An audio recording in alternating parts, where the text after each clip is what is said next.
Bonjour, dans cette suite de vidéos sur l'apprentissage de Python, nous allons voir les listes.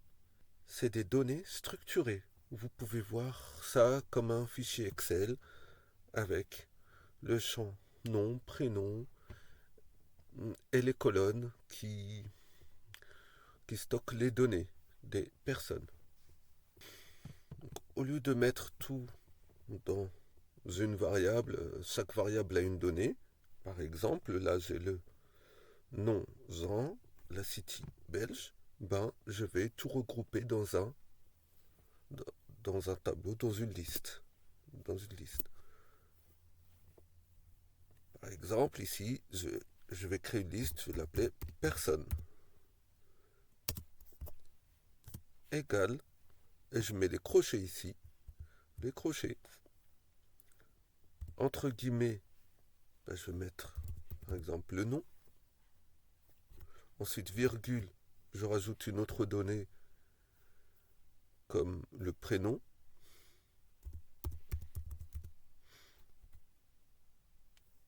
Ensuite, virgule, je peux ajouter une autre donnée qui va contenir la ville. Entre guillemets, une autre donnée qui va contenir, par exemple, l'âge.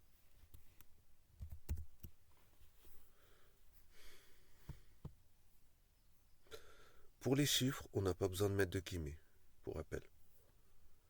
Donc ça, c'est une liste en Python. Une liste, je mets plusieurs données entre crochets que je vais stocker dans une variable, toujours.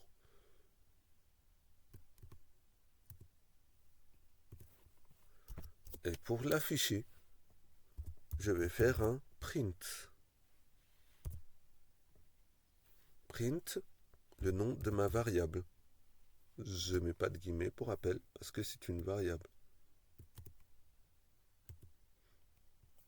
Je vais exécuter.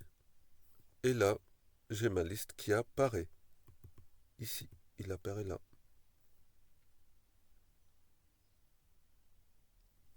Maintenant, dans cette liste-là, je veux afficher que par exemple, que le prénom, Pierre. Je veux afficher que le prénom. Sachez que la liste, elle commence toujours par 0. En fait, ils sont indicés. Toutes les données sont indicées. 0, 1, 2, 3. Donc, si je veux afficher le deuxième élément de ma liste qui est Pierre, je ferai entre crochets 1. J'exécute. Et là, j'ai bien Pierre qui est affiché. L'avantage des listes par rapport aux simples variables, c'est que je peux stocker autant de données que nécessaire en un seul bloc. Et je peux mieux les structurer. Par exemple, là, j'ai affiché donc le deuxième élément. Si je veux afficher le premier élément, ça va être 0, qui va m'afficher Jean.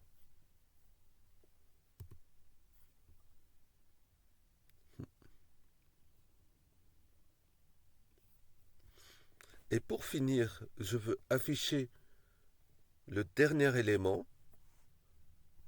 J'ai deux façons de faire. Donc je vais compter 0, 1, 2, 3. Là, je vais mettre 3. Donc c'est le quatrième élément de ma liste. Je vais faire exécuter, j'ai bien 30. Il y a une autre façon un peu plus pro qui permet d'avoir dans tous les cas le dernier élément. C'est en faisant moins 1. Moins 1, ça va être revenir à la fin. C'est ce qu'on fait en développement. Merci d'avoir suivi la vidéo. Et pour la suite, nous allons voir les fonctions et la manipulation des listes.